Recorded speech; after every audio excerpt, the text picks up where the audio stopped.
Question ట్యాగ్కి సంబంధించి రెండో video. దీంట్లో ఒక చిన్న వెరైటీ ఉంటుంది, చూద్దాం. ఐ యామ్ అ టీచర్ అనే సెంటెన్స్ ఉంది కదా, ఇది పాజిటివ్లో ఉంది. పాజిటివ్లో అంటే క్వశ్చన్ ట్యాగ్ ఎలా ఉండాలనుకున్నాము? నెగిటివ్లో ఉండాలనుకున్నాం.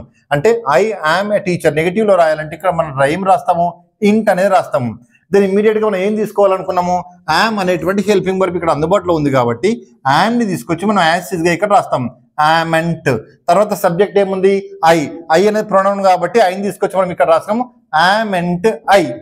Actually it was suppose to be the answer, కానీ యామ్ కి నాట్ కి మధ్యన కాంట్రాక్షన్ ఉండదు కాబట్టి యామ్ ప్లేస్లో యామ్ కాకుండా మనం ఆర్ అనేటువంటి హెల్పింగ్ వర్బ్ని తీసుకుంటాము. ఎప్పుడైతే యామ్ పాజిటివ్లో ఉన్నప్పుడు క్వశ్చన్ ట్యాగ్ నెగిటివ్లో ఎలా ఉంటుంది? Aren't I. This is the final answer. మనకి ఇచ్చేటువంటి ఆప్షన్స్లో డెఫినెట్గా యామెంట్ అనేది కూడా ఉంటుంది. సో జాగ్రత్తగా అబ్జర్వ్ చేయాలి. Next, I am not going out. ఈ స్టేట్మెంట్ ఎలా ఉంది? నెగటివ్గా ఉంది. నెగటివ్గా ఉంటే క్వశ్చన్ ట్యాగ్ ఎలా ఉండాలి?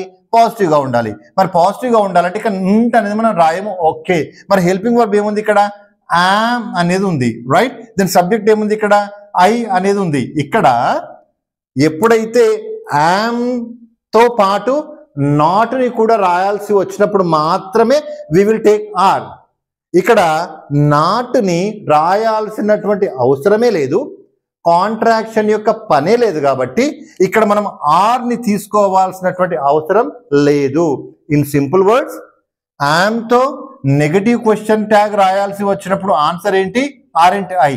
యామ్తో పాజిటివ్ క్వశ్చన్ ట్యాగ్ రాయాల్సి వచ్చినప్పుడు ఆన్సర్ ఏంటి? Am I.